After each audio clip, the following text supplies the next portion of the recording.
Okay, continuing, we're now on number 194.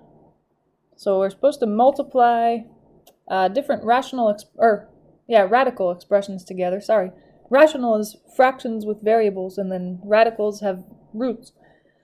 So we're supposed to multiply these together. It's kind of like there's two terms in each piece here. You got 3 and then square root of 10. That's two separate terms in the first parentheses. And then same thing in the second parentheses, except a minus in the middle.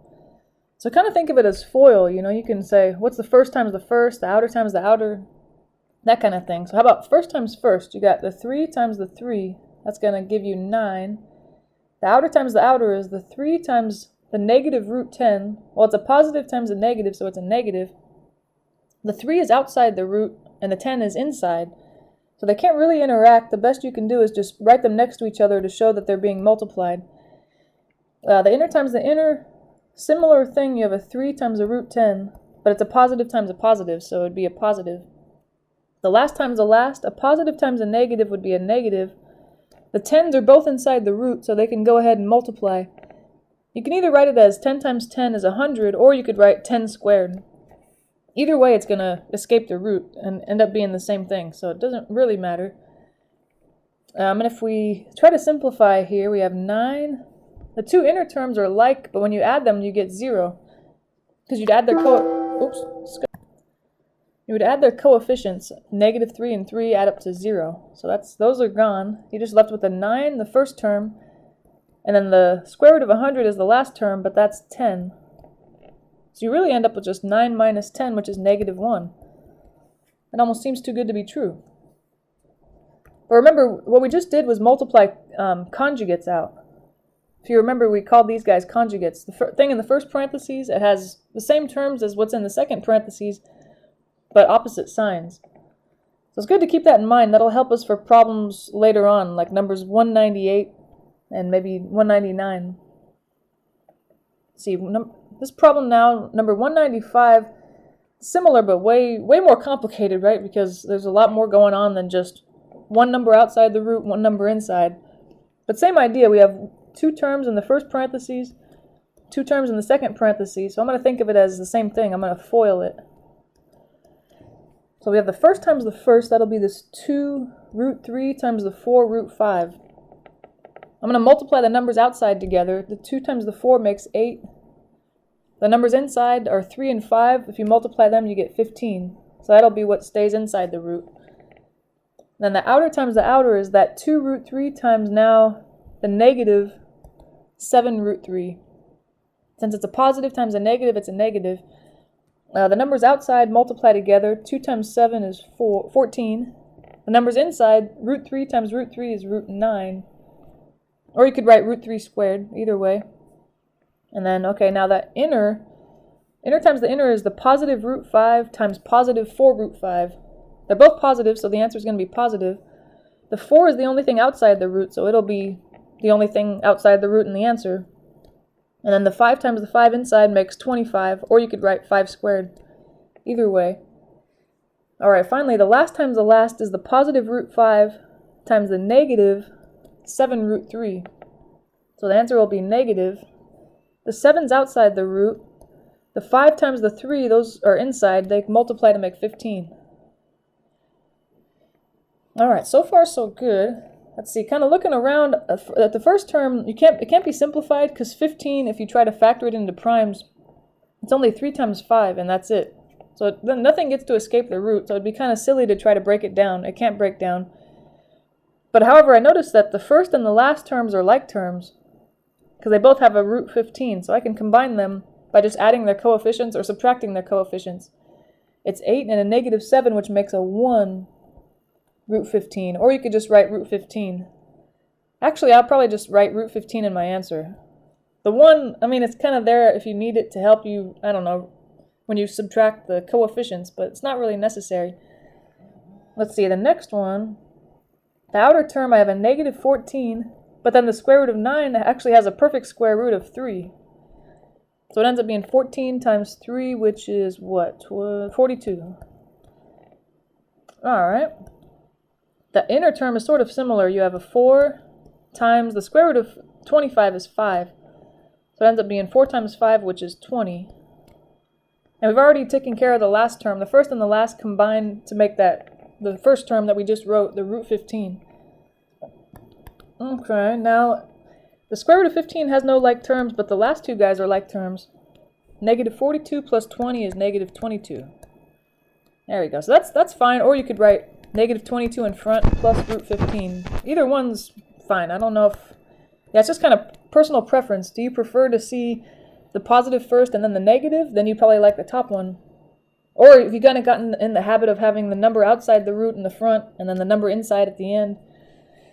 I don't know. Either one looks fine to me, so I'd say that's a good answer. Okay. So next part, number 196, it wants us to simplify and write our answers in radical or root notation. Alright, looking at 196, I see that I'm supposed to multiply a fourth root of w times a square root of w. But notice the indexes are not the same. We have a fourth root and a square root. Different indexes. So we're not allowed to multiply these as they are. The only thing we can do is maybe change both of these so that they have fraction exponents. You know how a fourth root is the same as a 1/4 power? That's what we'll have to do, and then we'll have to do some kind of arithmetic to figure out how these interact with each other. So let's see, we're going to change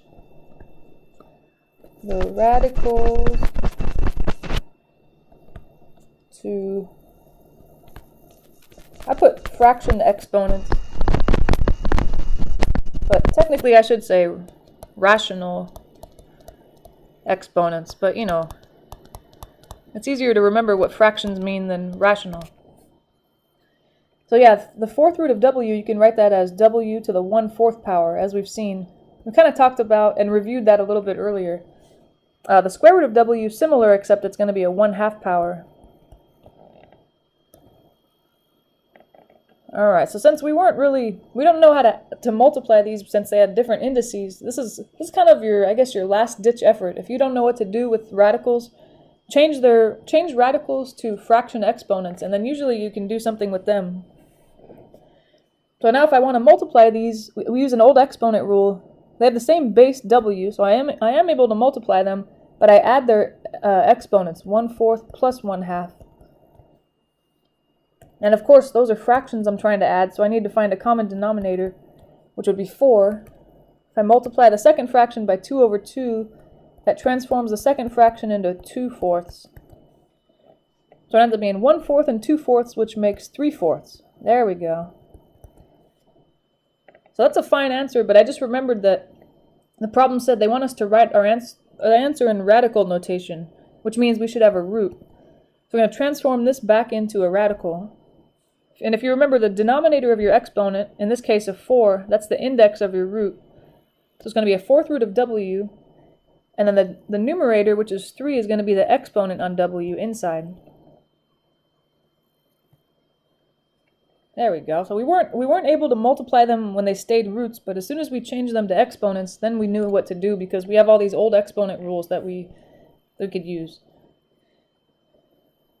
Alright, that one was kind of tricky. It's hard to know exactly what to do when you're stuck there.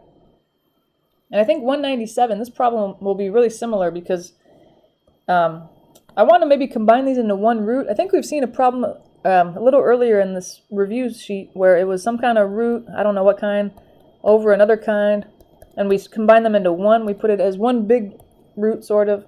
But we were only able to do that back then because they had the same index. But notice the root here in the numerator has an index 3. The root in the denominator has an index 4. So we're not able to combine these into one root. Different. Okay, so we're actually going to have to do like we did in the last problem, where we try to rewrite both of these as exponents. So in the numerator, it's x to the power of some fraction. And remember that the index of the root, which is 3 here, is going to be your denominator. And then if it had an exponent, like we see 2, that'll be the numerator. So the numerator of this big fraction can be written as x to the 2/3. The denominator has an index of 4, so I'm going to write something over 4. But since there's no exponent on x, we don't need to put really anything special in the numerator. It'll just be a 1. Because it's kind of like down there you see an x to the 1 power, an invisible 1. Alright, now that they have fraction exponents instead of radicals, we can use an old exponent rule that says you can subtract, well, when you're trying to divide two of the same base to different powers, you subtract their powers. So it'll be the numerator's power, 2/3, minus the denominator's power, 1/4. But they don't have the same denominator. I'll have to find a common denominator here. In this case, it would be 12. I'll need to multiply the first one by 4/4, and the second one by 3/3, so that they have the same denominator. That'll make it 8/12 subtract 3/12. And if I subtract those, I get 5/12. And that's a fine answer, but they told us in the directions that they want us to have our answer having radicals or roots. So I'm going to transform this back into a root. Just remember the denominator of the exponent is the index. So it's kind of crazy, but it's a 12th root of x. And then the numerator is the power on x inside the root. Alright, so that's a good kind of thing to keep in mind. If all else fails, if you can't combine radicals the old-fashioned way, kind of your last-ditch effort will be change the radicals to rational exponents, and then usually you're able to do more things with exponents than you are with radicals. Alright, now number 198. Alright, this guy, it says rationalize the denominator, and if at this point you were thinking, I thought we already did that. There are problems above that we had rationalize the denominator, and we already covered that. But notice that these guys, number 198 and 199, they have 2 terms in the denominator. And that kind of makes it, I don't know, you have to kind of go with a different process, sort of. If the denominator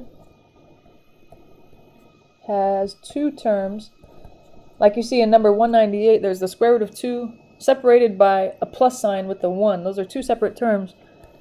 What we need to do is multiply the numerator and denominator by the conjugate of the denominator. That's the key. That's definitely something that's worth probably writing down on the note card. I mean, if you already memorized it, then no need. But if you think, oh man, I think I'm going to forget that, that's a good thing. Yeah, mostly if there are 2 terms in the denominator. We haven't seen that yet up until now. So in number 198, the denominator has a square root of 2 plus 1. Remember the conjugate, it has the exact same terms, the square root of 2 and 1, except the sign in the middle is opposite. So instead of a plus, I'm going to put a minus. And of course, whatever you do to the denominator, you have to do to the numerator as well. And then we're going to simplify this. Let's see. Just to be careful, I might write this out. It's 4 root 5 times, I'm multiplying it by what I just threw in there, the square root of 2 minus 1. I'll figure out what that is. In the denominator, I'm kind of having to FOIL here because there were 2 terms to begin with, the square root of 2 plus 1, and I'm giving it 2 extra terms, square root of 2 minus 1. So let's see how that goes. In the numerator, I'm having to distribute 4 root 5 times root 2, and then 4 root 5 times negative 1. In the denominator, I'll be foiling though, since it's 2 terms times 2 terms. See, in the numerator, you have 4 root 5 times root 2. The 4 has no one to really multiply by. And then the root 5 times root 2 makes root 10, because 5 times 2 is 10. And then the last part of the numerator is 4 root 5 times negative 1. I mean, you're multiplying the 4 times the negative 1 to make negative 4. And then the root 5 doesn't really have anything to multiply by, so it'll just stay the same. Okay, and the denominator, if I FOIL it out, first times first is the square root of 2 times the square root of 2. That's the square root of 4. So we got that part down. Or you could write square root of 2 squared. The outer times the outer, square root of 2 times negative 1, that's the negative square root of 2. The inner times the inner, 1 times the square root of 2 is, you could just write positive square root of 2, or 1 square root of 2 if you wanted to. The last times the last is a 1 times a negative 1, which is negative 1. Okay, the numerator, I can't really do much with it. I can't subtract 4 root 10 minus 4 root 5, because remember above we said you can only add or subtract radicals that have the exact same radicands. since the numbers inside the root are not the same, I can't subtract them. And neither of these can be simplified. 10, if I try to break it down, it can't, nothing gets to escape the root. So I think the numerator is as good as it gets. It's really just the denominator we're working on now. So in the denominator we have a root 4. Square root of 4 is 2. The inner and the outer terms cancel because negative root 2 plus root 2 is 0. And the last term, you can't get much better than that. It's just a minus 1.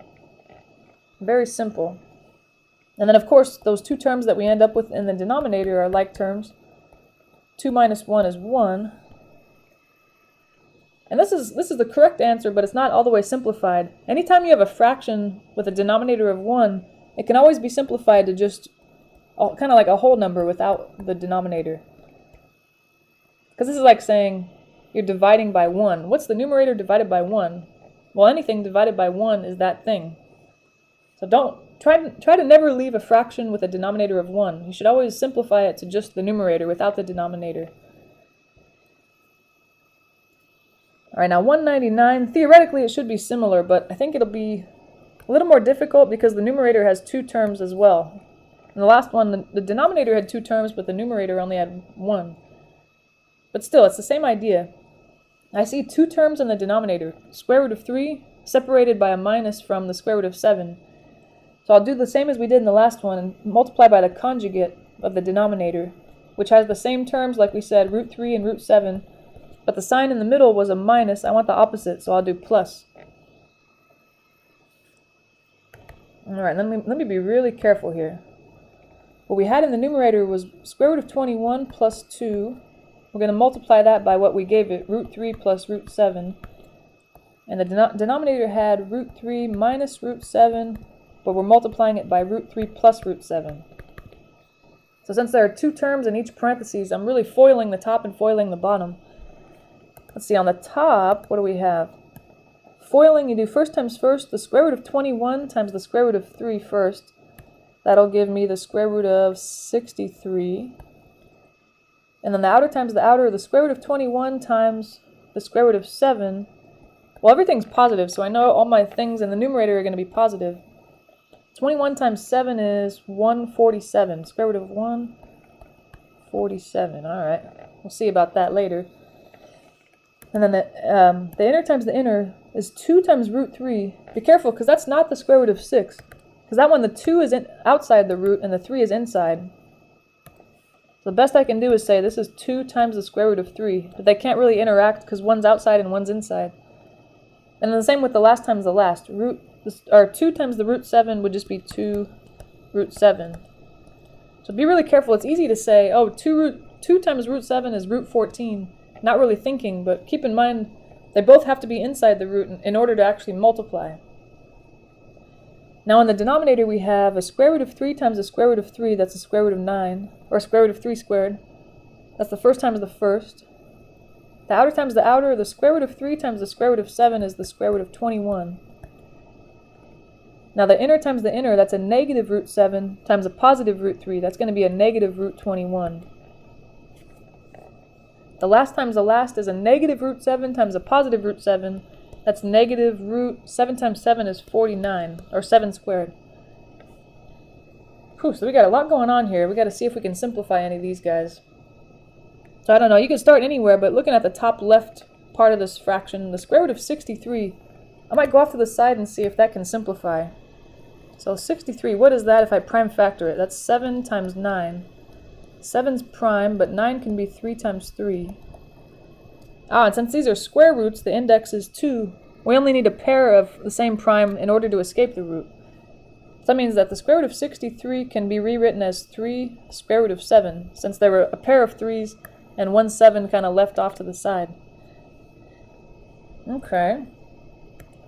How about the second root there, the 147? I'm not really familiar with the number 147, but let's see if we can break it down.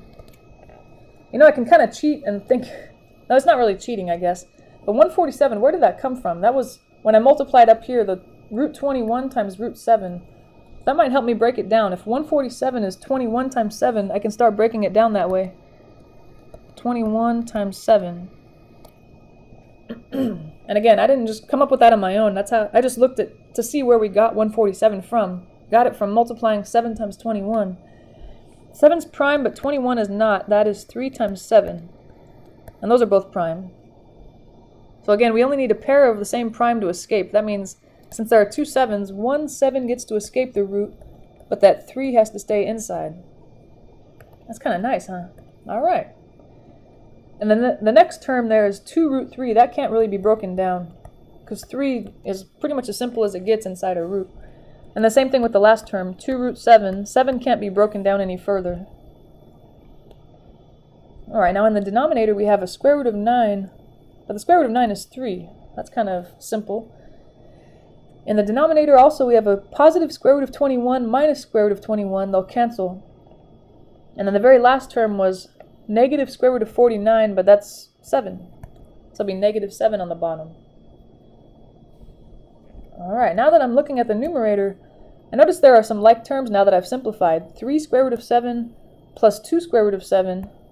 Those can be combined to make 5 square root of 7. Here, okay.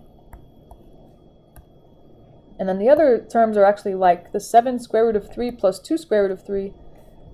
If I combine their coefficients, 7 and 2 is 9 square root of 3. And that's all over the denominator now. 3 minus 7 is negative 4. So that's a good answer. Or, you know, a lot of times when you see a negative in the denominator or numerator of a fraction, a lot of times the book or the online homework, they'll put it off to the side. So this is a good answer, or the one we're about to write is good. I'll just, instead of just having a negative 4 on the bottom, taking the negative and throwing it off to the side. But either one's good. I wouldn't say one's better than the other. They're both fine. Alright, that one you gotta be really delicate with, huh? Don't go crazy with it. Is that number 1? Yeah, okay. Alright. I think we're doing good here. Now, I think, to me, the most fun section of the whole chapter is solving equations. So solve. Alright. Let's see. Solving equations, the idea was you have to first isolate the radical. That's essential. If you don't do that, you're going to be really stuck and you're going to get these problems wrong for sure. Isolate the radical, or the root. Then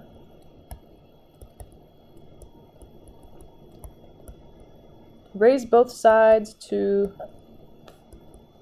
the power or exponent that matches the index.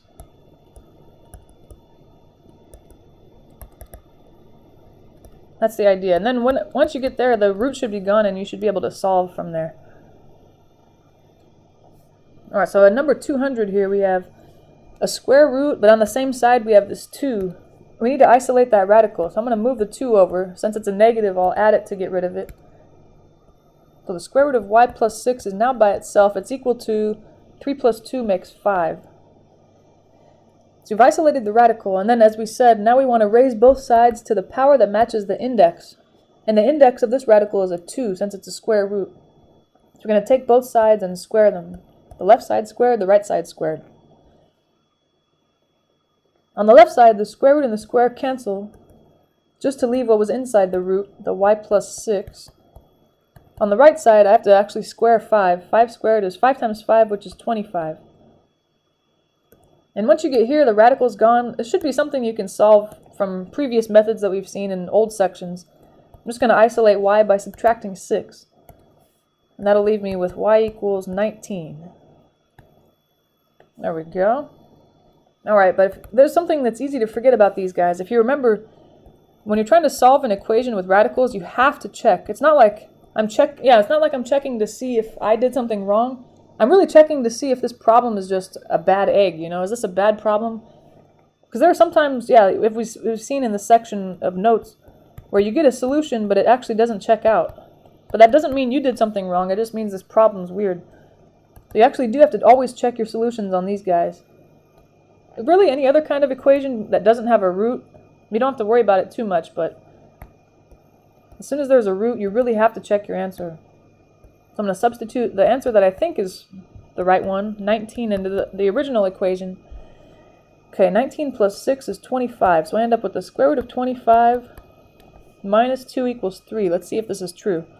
The square root of 25 is 5, and that's true. 5 minus 2 is 3. Okay, good.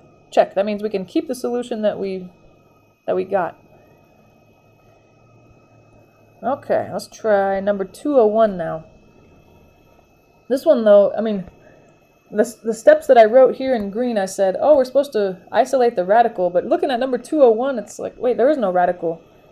But remember that a 1/3 power really means a cube root. So we're trying to disguise it, make it look like there's no radical, but there really was to begin with. So really it's just a matter of remembering what a 1/3 power means and then rewriting it. But now that I see that, now I want to follow the steps that we said. First thing was isolate the radical, but the radical is already isolated on the left side. So I'm going to move on and then say, I want to raise both sides to the power that matches the index.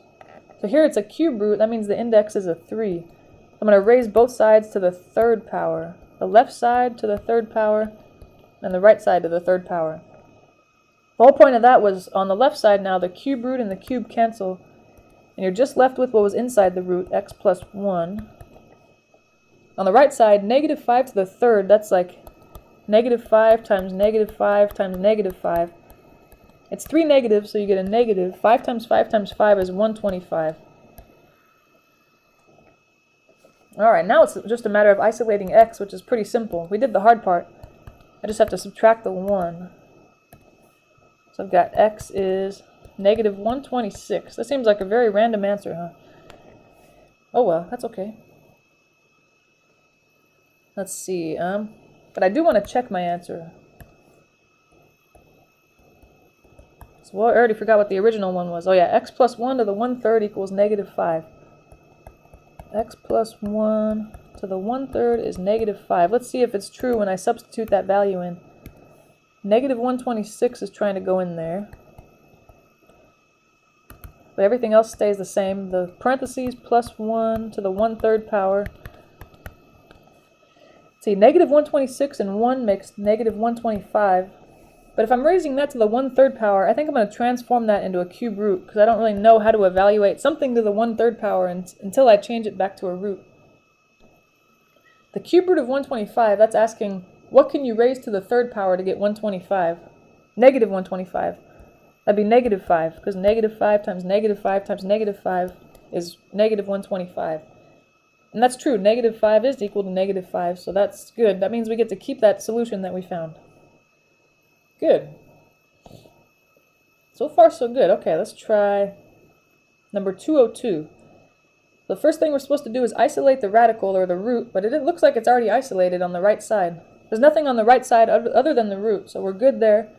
The next step would be take the index, which is a 2 since it's a square root. I'm going to raise both sides to that power, the entire left side and the entire right side. So be careful. Remember, you cannot raise individual terms to that power.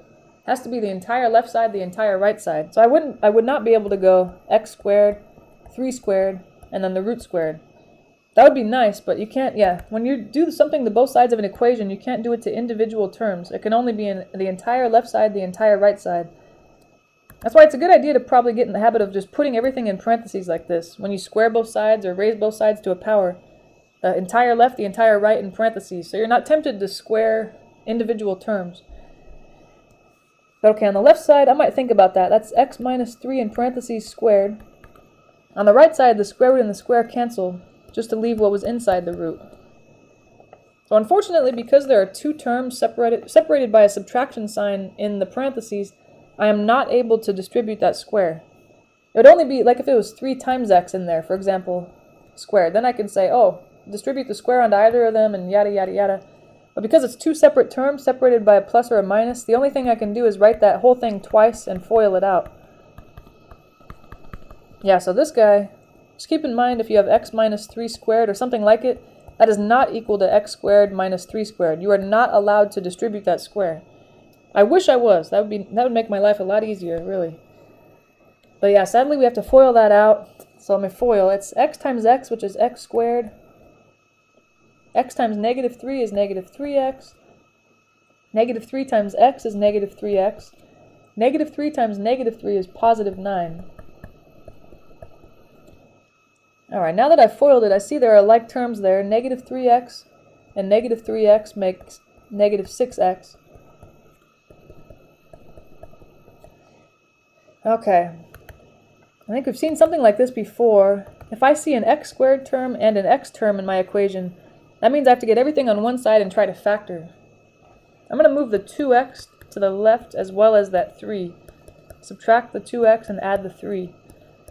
Because I don't want to move everything from the left side to the right side. That would make the leading term x squared negative, and it's going to be harder to factor if x squared is negative. So moving everything to the left side, that would leave x squared minus 8x plus 12 equals 0. And now I'll try to factor this guy. It should be the simple factoring technique where I just need two numbers that multiply to 12 but add up to negative 8. Actually, that'd be negative 6 and negative 2. Or vice versa, negative 2, negative 6. And I should be almost done if I set each of these factors equal to 0. X minus 6 equals 0. X minus 2 equals 0. If I solve the first guy by adding 6, I find that x is 6. That's one solution, or one potential solution. I can solve the other guy by adding 2 to both sides and find that x equals 2 is my other potential solution. But I have to check these guys. So let's see, what was the original equation? I always forget by the time I get here. I think it was x minus 3 equals the square root of 2x minus 3. Okay. X minus 3 equals... Alright, I'm going to try to separate these guys. Oops. Check it for... and if you get two solutions like this, we have to check both of them separately, one at a time. Maybe I'll start with the 6. I'm going to replace both of the x's in this equation with a 6 here. This guy and this guy. So 6 is going there, 6 is going here. And then we'll see if we end up with a true statement. 6 minus 3 equals the square root of... Oh, I wrote too big. 2 times 6 minus 3, since x is 6. Alright, let's try to simplify this guy. On the left side, 6 minus 3 is 3. On the right side, you have 2 times 6, which is 12, minus 3. 12 minus 3 is 9. And the square root of 9 is 3. Check. Alright, that means we get to keep that solution. X equals 6 is a good one.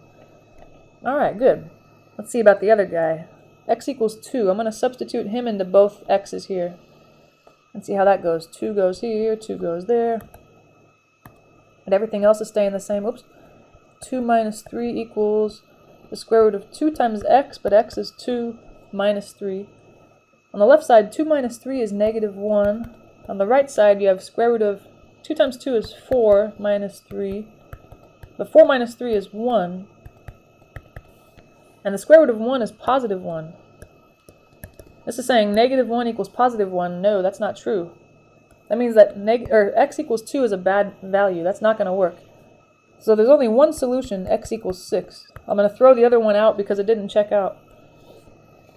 And again, remember that doesn't mean we did something wrong. It just means this is a weird problem that has, I don't know, it has its own issues. Nothing we did wrong. Okay, last one in this section. W minus the square root of 2w minus 1 equals 2. So same steps though. I'm going to try to isolate the root. Okay. I guess I could just move the w over, huh? That'd be easy. And you know, I see that there's still a negative on my root, but don't worry, it's not really going to work. It's not really going to be bad. So the w's disappear, but I still have the negative in front of the root. Which, yeah, don't worry, it's going to be fine. On the other side, 2 minus w. Or you could have written negative w plus 2 if you wanted to. Just keep the negative on the w and the positive on the 2. That's definitely... If it's 2 minus w, you can't say that's w minus 2. That's not the same thing. I think I saw someone on the exam do that. Yeah, you can just switch two terms. You have to switch their signs as well, or else you totally change the problem. But now that we have the radical isolated, I mean, I guess you could get rid of that negative if you wanted to, but it's not really necessary because when we raise both sides to the second power, it's going to disappear anyway. Yeah, because you could think of it as, okay, a square root and a square cancel. But also when you square a negative, you get a positive. Yeah, it's like, you know, when you square a negative number, a negative squared is like, well, the negative just disappears because it's positive. And on the right side, I have a similar situation to the last problem. I have two separate terms, 2 minus w, and the whole thing is being squared. I can't distribute the square. I have to actually write that out in FOIL twice. So if I FOIL that right side, 2 times 2 is 4. 2 times negative w is negative 2w. negative w times 2 is negative 2w. And then negative w times negative w is positive w squared. There are a couple like terms on the right. Negative 2w and negative 2w make negative 4w. Okay. Now that I see, just like in the last problem, I see w terms and w squared. I have to get everything on one side and factor. Since w squared is already positive on the right, I better move everybody to the right side. Because if I try to move w squared to the left side, it would become negative and it would be harder to factor. So I subtract the 2w to move it over, add the 1 to move it over. You know what I might also do is rewrite these guys in descending order of powers, because that'll be, easier to factor. W squared goes first, and then we have some w terms. Negative 4w minus 2w makes negative 6w. And then the constants, the 4 and the 1, make 5.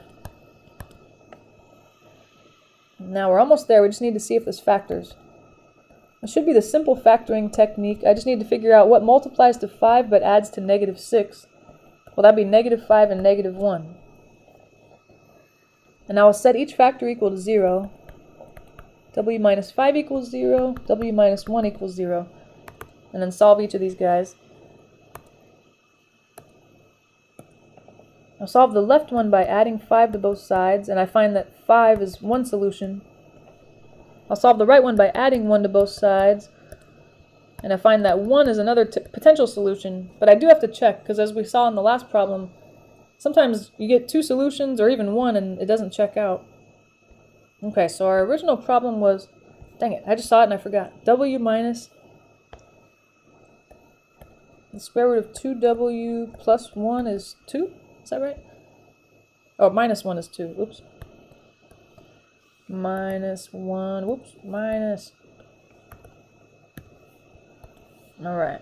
But I want to check both of these solutions, so I'm going to write this guy twice and then substitute each of those values in separately. Okay.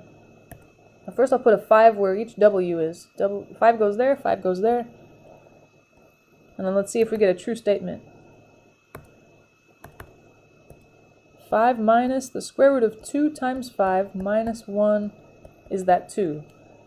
Let's see. 5 minus, okay, 2 times 5 is 10. Let's see, if I subtract 1 from 10, I'll get 9. The square root of 9 is 3. And that is true. 5 minus 3 is 2. Check. Alright, so at least we get to keep x equals 5 as a solution. That's nice. Well, let's try the other guy now. What if I put 1 in for w here? It's a 1 and a 1. Everything else stays the same. 2 times 1 minus 1. Let's see, okay, 1 subtract. 2 times 1 is 2, sorry. Minus 1. Okay, 2 minus 1 is 1, so I end up with the square root of 1. But the square root of 1 is 1. So it's 1 minus 1, which is 0. But 0 is not equal to 2. That means I have to throw that solution out. 1 is no good. Alright, so our only solution is 5. That's kind of sad, but true. At least we got one solution. I'd be mad if we got no solutions. I feel like a big waste of time, you know? Anyway, okay.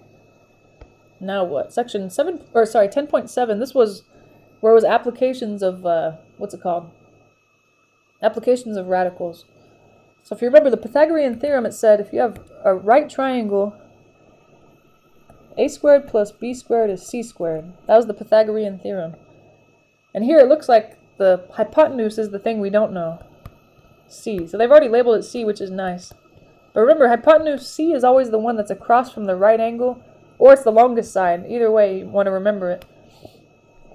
But other than that, A and B must be 6 and 8. It doesn't matter which one's which. I'm going to say A is 6 and B is 8. Although if you said A was 8 and B was 6, you'd get the same answer as we're going to get anyway. So remember, A and B don't matter, but C has to be the hypotenuse. It has to be the longest side, or the one across from the right angle. So really all I have to do is replace A with 6, because that's how I've labeled it, and then B with 8. Then I should be able to find C. 6 squared plus 8 squared is C squared. Let's see, 6 squared is 36, 8 squared is 64. Alright, kind of running out of room. Let me move that up higher. 36 plus 64 is c squared. Alright, 36 plus 64 is actually 100. So if I want to solve this for c, the answer is not 100 because I'm wanting to find c, but I have c squared here. I need to get rid of that square by, the opposite of a square is square root. So square root both sides. Square root of 100, square root of c squared. Because the square root and the square will now cancel and just leave me c. And of course the square root of 100 is 10. So it must be that that longest side is 10. And I guess that kind of looks about right visually too. If one side is 6, one side's 8, the longest side is 10. Yeah, that sounds about right. It's longer than the other two, but not ridiculously longer. It's in the same ballpark. Alright. Makes sense, I think. So let's try now number 205. This one, I think it's going to be another Pythagorean Theorem problem, but it's making us kind of draw our own picture, which is kind of more fun, I think. So, okay, what does it say? A skate park has a ramp. Okay, a ramp is something that starts on the ground and goes up high, I guess, kind of like... So some kind of ramp. I don't know if it's just... My brother used to make these when he was a kid. He just put a piece of wood on something. So that's always what I imagine, just a piece of wood. It's probably not very safe, huh? Anyway, it's 6 feet long. Okay, so that means from here to here, 6 feet from blah, blah, blah. Okay. And it's 2 feet high. Okay, so whatever's going on, whatever whatever this is made out of, it's 2 feet off the ground. So from here to here must be 2 feet. And I guess the ground is this part here. Alright, and that makes a right angle, you notice, right there. There's a right angle. Okay, they want to know how long is its base? I guess the triangle's base, huh, is what they mean. Alright, so this is what we're looking for. What is this length here? Alright. I mean, we draw a complicated picture, but if you want to simplify it, I can just go, this is a triangle, right triangle, this is 2, this is 6, and then this is, I don't know. But if I want to use the Pythagorean theorem, a squared plus b squared equals c squared, which I can, I have to say that c is the longest side, though. So it's not like I can say, oh, c is the side I don't know. The longest side, the one across from the 90-degree angle, is 6. But I have to say that 6 is c. I have no choice. I have to put a 6 for c. The 2, though, 2 could be either a or b. It doesn't matter. I guess I'll say 2 is a. And then the side I don't know is b. Okay, that means that I'm going to replace a with 2. B I don't know, so I'll leave it the same. But c is 6. So yeah, be careful. Make sure that the longest side of the hypotenuse is always c. You have freedom to choose a or b to be whatever you want, but c has to be the longest side, or the one across from the 90-degree angle. Now let me simplify this here. 2 squared is 4. B squared I don't know, because I don't know what b is. 6 squared is 36. Alright, now if I want to solve for b, I need to move the 4 over first. So I'm going to isolate b squared by moving the 4 over. That would give me b squared is 32. And the answer is not 32 because I want to know what b is, not what b squared is. So I'll square root both sides to get rid of that square. B is, let's see, the square root of 32 simplifies, because if you take 32 and prime factor it, what is 32? 2 times 16. 16 is 2 times 8. 8 is 2 times 4. And 4 is 2 times 2. So that means that we have one pair of 2's that get to escape, another pair of 2's that get to escape. That's 2 times 2, and then one extra 2 that's stuck inside the root. So 2 times 2 is 4. So the answer would be 4 square root of 2. There, but it said they not only want an exact answer, so that's your exact answer right there, 4 root 2. So you could say the base is 4 root 2 feet long. But then they want an approximation, so I'm going to try to put that in a calculator. How many? They want 2 decimal places, okay. So let me see, if you put that in a calculator, the square root of 2 times 4, it's like 5.65685. Anyway, but if you round it to where there's only 2 decimal places, it should be 5.66. Because it's 5.658, or sorry, 5.656. But that last 6 would round the 5 up. Yeah, it was 5.656, but this guy is big enough to round that 5 up to a 6. There we go. All right, nice. Good, that was a little more fun because we had to set up our own picture. I like that. All right, good times. And then another application that was in that same section, the distance formula. So that might be one for sure that I would want to write on my note card for the final, because it's a doozy. It's not easy to memorize. If you already memorized it, then I guess you don't need to write it down. But the distance between 2 points, it's the difference between the x values plus the difference between the y values, and they're each squared. That guy. So that's worth writing down.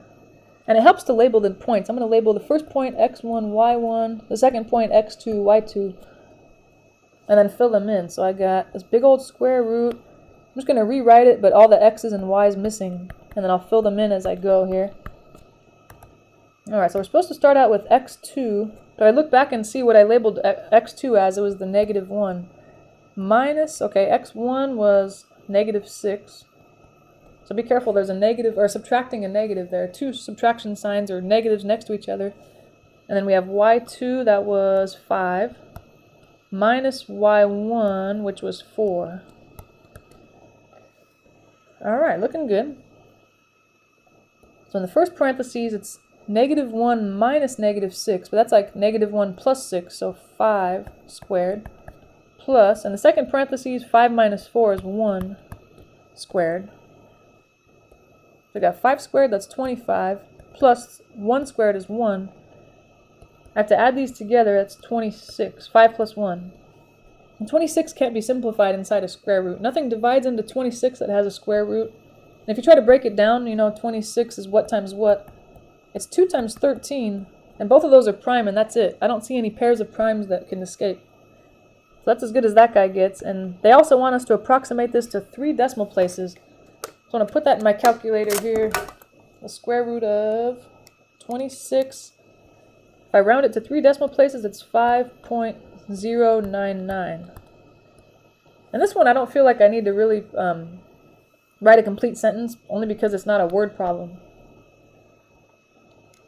Okay, looking good. Now we want the midpoint. That's probably another, well, it's an easier formula to remember, but I think it's worth writing down and on your note card. Midpoint is what? The formula, it's x1 plus x2 over 2 is the x value of the midpoint, like the average of the two. And then the y value is the average of the y values, y1 plus y2 over 2.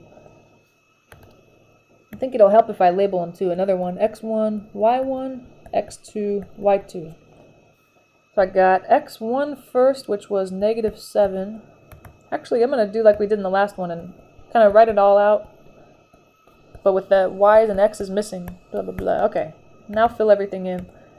x1 was -7, x2 was 3, y1 was -2, y2 was -1. Okay, beautiful. So we have -7 plus 3, that's -4 over 2. And then here, -2 plus -1 is -3 over 2. The first guy actually simplifies to a whole number, but the second guy doesn't. That's fine. You can just leave it as a fraction. Or you can make it a decimal, that's fine too. I should have put that in the solutions, huh? Because that's fine too. -2, -1.5. Either way is good. But you know, in the homework, they're pretty picky, right? They usually say, and write your answer as a fraction, or write your answer as a decimal. So they would probably tell you what they want, but if it doesn't tell you, you're free to write whichever one. Okay, the last section in chapter 10, that was pretty exciting stuff. No, not really. Well, it was pretty good. It was about imaginary numbers. That was pretty fun, right? So the best thing is adding and subtracting and multiplying them were pretty easy. Dividing them, it was a little bigger pain, I think.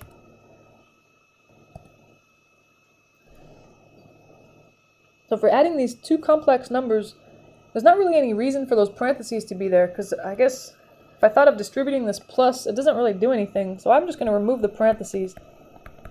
I think we said this before, that they're really only there just to show you, oh look, this is one complex number and this is another complex number we're adding. But parentheses don't really need to be there. I'm going to remove them. And then just combine like terms. I have a -4 and a +2 that makes -2. the 3i minus 12i makes negative 9i. And that's it. I guess just remember the main thing about this section was when you add, subtract, multiply, or divide these complex numbers, your answer should always be of the form a plus bi. I think they mentioned that in the division problems, just to be safe, but yeah. Form a plus bi. So make sure you have a real part, which we do here, negative 2, and then the imaginary part comes next, and they're separate, kind of. They're not part of the same term.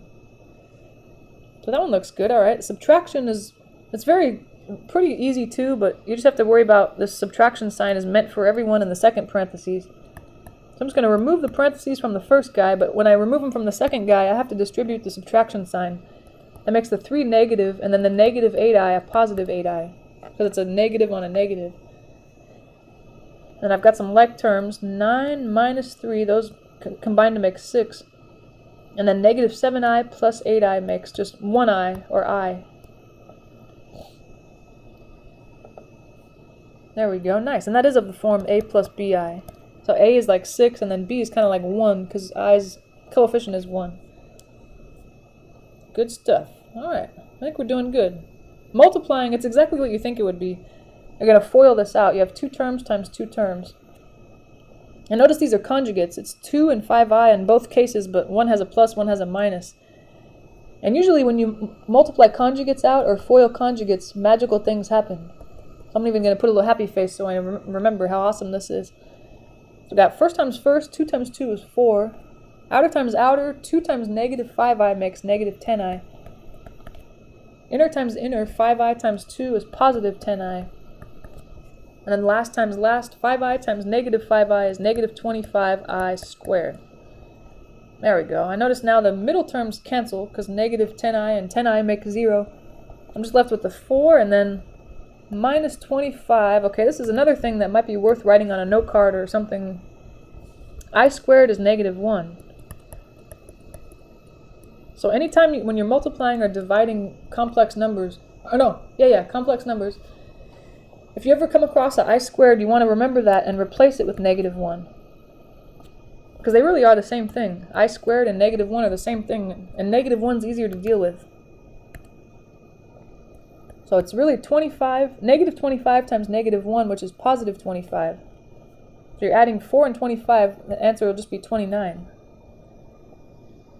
So I think that's why I remembered that multiplying conjugates together is magical, because they were complex with i's, and now all of a sudden my answer is not really complex, it's just real. There's no I part. Let's try one more multiplying, and then we'll move on to dividing. Multiply, alright, so we got another FOIL problem. First times first, 6 times 2 will make 12. Outer times outer, 6 times negative I makes negative 6i. And then inner times inner, negative 3i times 2 is another negative 6i. Negative 3i times negative I is positive 3i squared.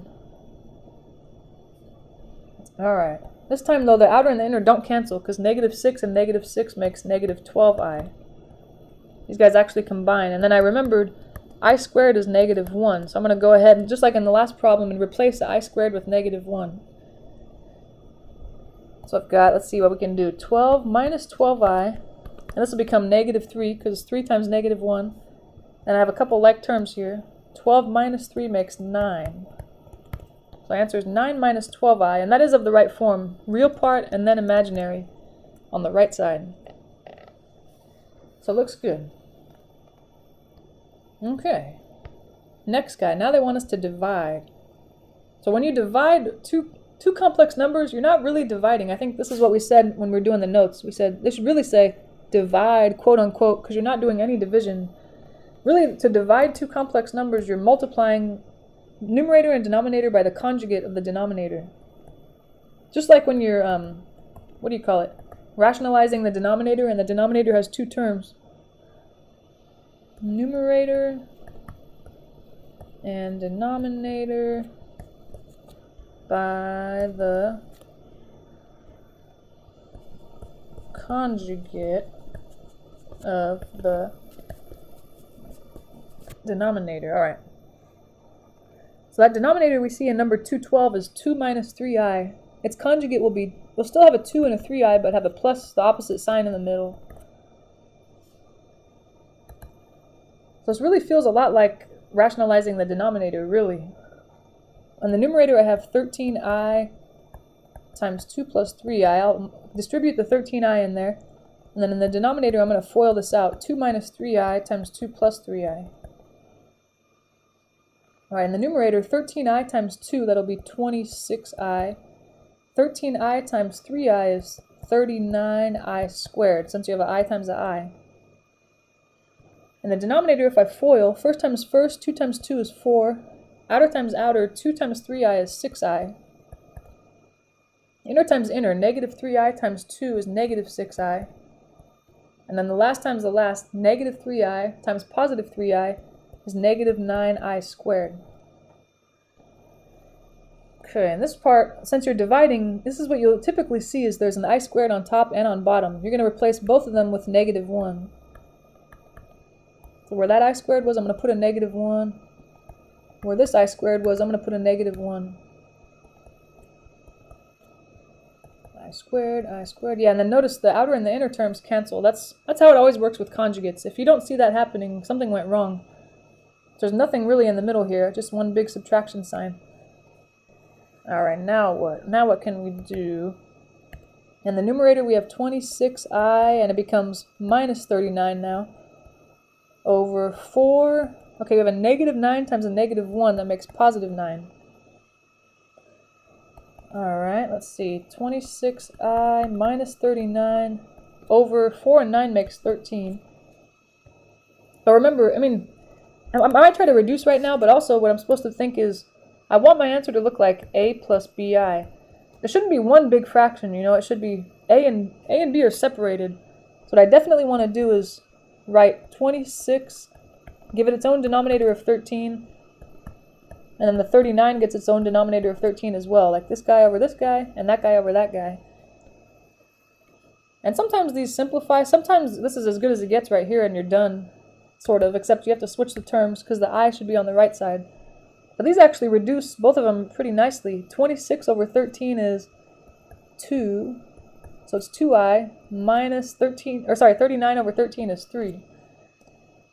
But again, so you're closer to being where you want to be, except you want to see the I on the right side. So I'm just going to switch these terms and write negative 3 and then plus 2i. That looks more like it, a plus bi. Beautiful. Okay. Let's try to do that same thing, but with a new problem. So it's the same, always the same thing. They say divide, but you're never really dividing. I'm going to take the denominator and multiply by the conjugate, 3 minus 4i, not 3 plus 4i now. Numerator and denominator. And I better be real careful. There's more going on here, because in the last one we only had one term in the numerator, now we have 2. So we're having to FOIL on top and FOIL on the bottom. It's more work, and it's easier to make a mistake, so just be really careful on these. So in the numerator, if I FOIL, I'm starting with first times first, 7 times 3 is 21. Outer times outer, 7 times negative 4i, negative 28i. Inner times inner, negative 2i times 3 is negative 6i. Last times last, negative 2i times negative 4i, that's positive 8i squared. In the denominator, 3 times 3, 9. 3 times negative 4i is negative 12i. 4i times 3 is positive 12i. 4i times negative 4i is negative 16i squared. Beautiful. Alright, and then at this stage, this is where you definitely want to take your I squareds and replace them with negative 1. So I see an I squared on top and bottom. I'm going to replace both of them with negative 1. Maybe see what else I can do here. And then I had an 8 in the front of that guy, a negative 16 in front of that guy. There's a 21, and then I have a couple like terms in the middle. Negative 28i and 6i makes negative 34i? Wait, yeah. Wait, is that right? Yeah, okay. On the bottom we had a 9, and then negative 12i and 12i cancel, as they should. If they don't, something went wrong. So, okay, what else? Now in the numerator we have 21 minus 34i, and then an 8 times a negative 1 makes negative 8. That's all over 9. Okay, negative 16 times negative 1 is positive 16. Now we're almost there. In the numerator, we have some like terms, right? 21 minus 8 is 13. And then minus 34i. Yeah, these guys combine. Alright, and the denominator, 9 and 16 make 25. Is that right? Yeah. Alright. And we're almost done. It's just, again, you want your answer to look like a plus bi. You want them separate. So I'm going to kind of do like we did in the last one and separate here 13 over 25 and then 34 over 25. So our answer will be 13 over 25. If that reduced, I would reduce it, but in this case it doesn't. Minus 34 over 25, and that also doesn't reduce. But if it did, I would try to reduce it. Okay. Good stuff. The next one, this was the last part of chapter 10, the very last part. So we have different powers of I. So if you remember, this is something that you might want to write out too, huh? It's hard to remember that, but I to the 0 power is 1, because anything to the 0 power is 1. I to the 1 power, I mean, we already know that, that's I, right? And then I squared, we've been talking about that. I squared is negative 1. I to the 3rd power is negative I. So we talked about that. Those are the only 4 values of I you really need to know. You have to know them. And then in this part A, B, C, D, each one of them is going to come out to one of these values, either 1 or I or negative 1 or negative I. We just got to figure out which one it is. And the way to do it, it seems, you know, at this point it probably seems like, wow, why did we do that? But if you go back to the notes, there was a rhyme and a reason for it. But what you do is you divide the exponent by 4. And it's always by 4 no matter what. It's not like I chose 4 for part A just for fun. You always divide by 4 because there are 4 values that could come across as. I to any power is always one of these 4. So I'm going to divide the exponent by 4. Whatever I get, the remainder is what you really care about. The remainder is an equivalent exponent on I. So in this one, we have I to the 23rd power. I think that's 23. It looks kind of hard to read. But anyway, I'm going to divide that power by 4. And we actually don't really care how many times 4 goes in. What we care about is the remainder. See, 4 can go into 23 at most 5 times with 3 left over. And again, all this work doesn't matter. It's only the remainder that matters. So that means that the number that we started with, I to the 23rd, it's the same as I to the 3rd.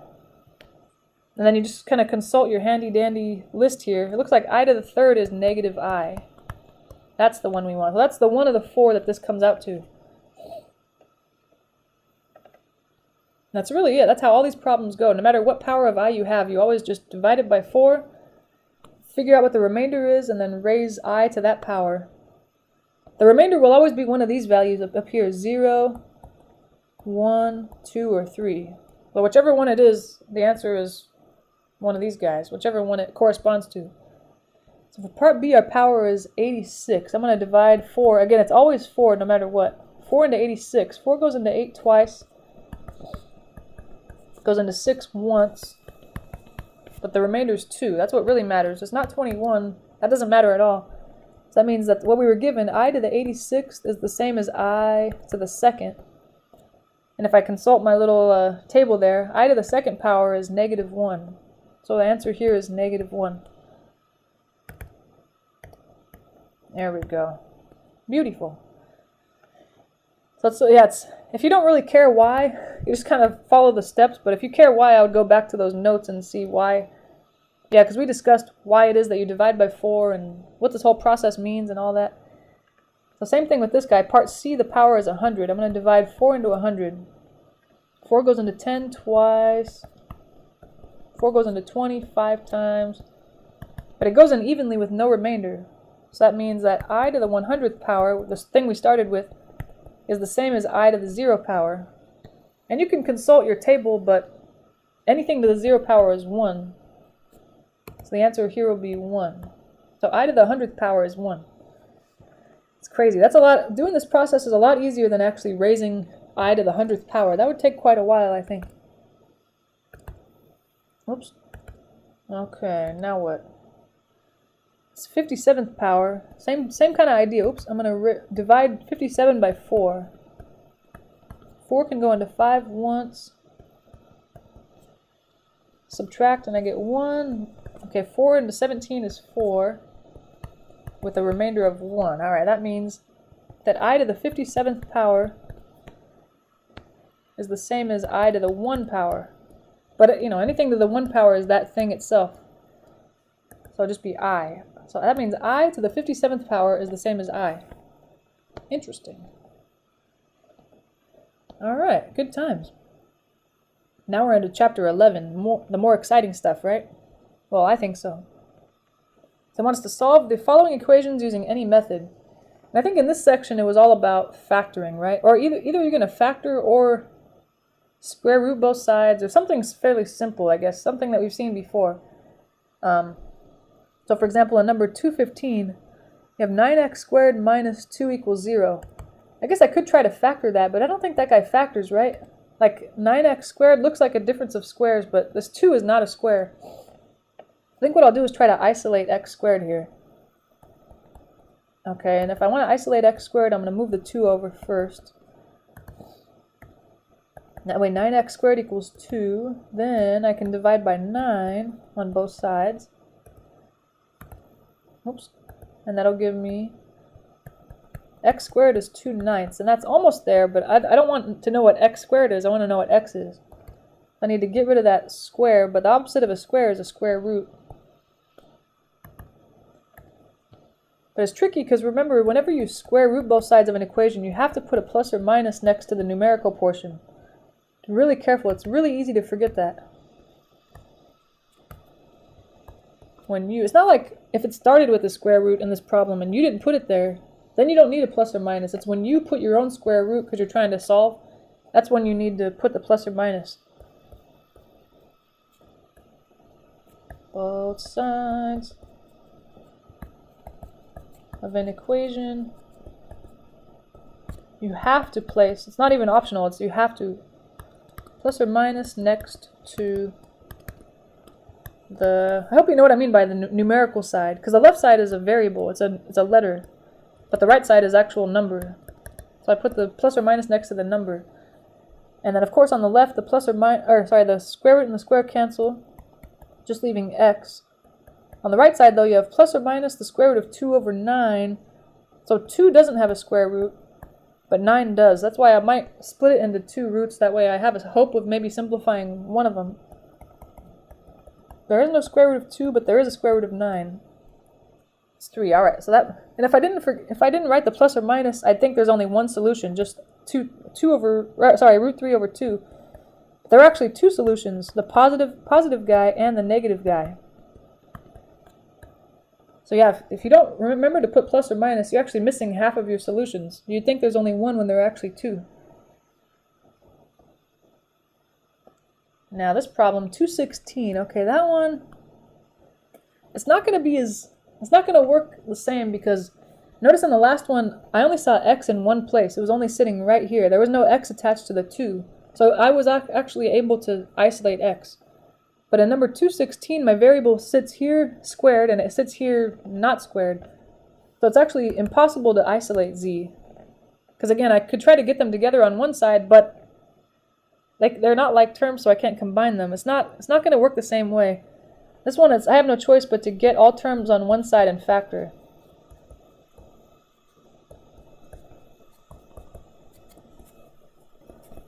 Yeah, it's almost like you really luck out if you only see your variable one time in the whole equation, because then you can just isolate it, easy peasy. But if you see it twice, then or more maybe, then you know for sure you have to factor somehow. Okay, which side do I want to bring everything on? Well, you want to make sure that the highest power stays positive, and 8z squared has the highest exponent, and it's positive where it is, so I don't want to move him. I must want to move his friend 6z over to his side. 8z squared plus 6z. Alright, now nothing's on the right side, and I want to try to factor this. The only way to factor this is they have something in common. 2 can divide into both 8 and 6, but also they have a z in common. So 2z times what is 8z squared? That'd be 4z. 2z times what is 6z? That'd be a 3. And that's as far as factoring goes. So I'll set each factor equal to 0. The 2z, he can equal 0, and then what's in parentheses, 4z plus 3 equals 0. And then I'll solve each of these. The left guy I'll divide by 2 on both sides to get rid of the 2. That way I'm closer to the answer. 0 divided by 2 is 0. So there's one solution. The other guy, it takes a couple more steps. I have to first subtract 2. So that way 4z is negative 3. And then divide by 4. There we go. Now we have the other value. Z must be negative 3/4. Alright. Two solutions. 0 and negative 3/4. And this one you don't really have to check your answer. We only had to check our answer on those previous problems because there was a square root involved. These ones, you can check if you're not sure if you did it right, but if you're pretty confident, then these are definitely the right answers. Here now, 217, this problem, ooh, it's a doozy. No, it's not a doozy. I see an x squared and an x. So it won't be enough to try to isolate x like in problem 215. I have to get everything on one side and factor. So don't try to factor before everything is on the same side. I know that's tempting, but I need to move the 9 over first, because it's only useful to factor like we did here when there's 0 on the other side. Because if this is anything but 0, I'm not able to do this whole thing where I set each factor equal to 0. So you really need to make sure 0 is on one side and then factor. So okay, once I move the 9 over, x squared minus 12x, okay, 36 minus 9 is 27. There we go. And if I factor this should be the simple factoring technique. I just need to figure out what multiplies to 27 but adds up to 12, negative 12. Well, that'd be negative 9 and negative 3. And I'll set each of these factors equal to 0. And then solve each one. So the left guy I'll solve by adding 9 to both sides, and the right guy I'll solve by adding 3 to both sides, and I'll get 9 and 3 as solutions. There we go. Good. And again, no need to check unless you just want to make sure you did it right. But don't think that there's there's nothing weird about these problems. They're not like the square root ones. Okay, completing the square. This would be something for sure to really focus on and study. Because these steps, remember there were so many steps and they're really hard to remember. They're not intuitive at all.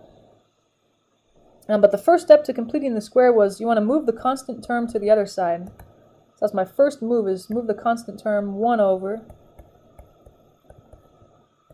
Alright, the next step, step 2, was supposed to be if there's a coefficient of x squared other than 1, like if it was a number in front of x squared, then I'd divide everybody by it.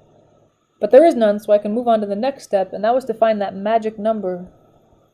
And you find that by taking half of the coefficient of x, so half of negative 6, and then squaring that guy. So this is something you want to absolutely memorize. If you don't memorize this, I don't know how you're going to do these problems. So okay, half of negative 6, that's negative 3, and then I'm squaring that. Negative 3 squared is 9. Aha! That's the magic number. We found it.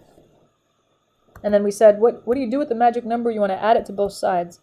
Oops, so we already had x squared minus 6x on the left and negative 1 on the right, but I'm going to try to add 9 to both sides. Plus 9, there we go. And now the left side should factor into a perfect square. Let's see if it does. What numbers multiply to 9 but add up to negative 6? Negative 3, negative 3. Okay, good. That means those are the same factors, so I can write it as that guy squared. On the right side, negative 1 and 9 make 8, so that's pretty easy. Okay, now once you're at this stage, you can just solve it kind of the old-fashioned way. If I want to solve for x, I need to get rid of that square. The opposite of a square is a square root. So I'll square root both sides, and that'll get me closer. The square root and the square will cancel on the left. On the right, I can't forget the plus or minus.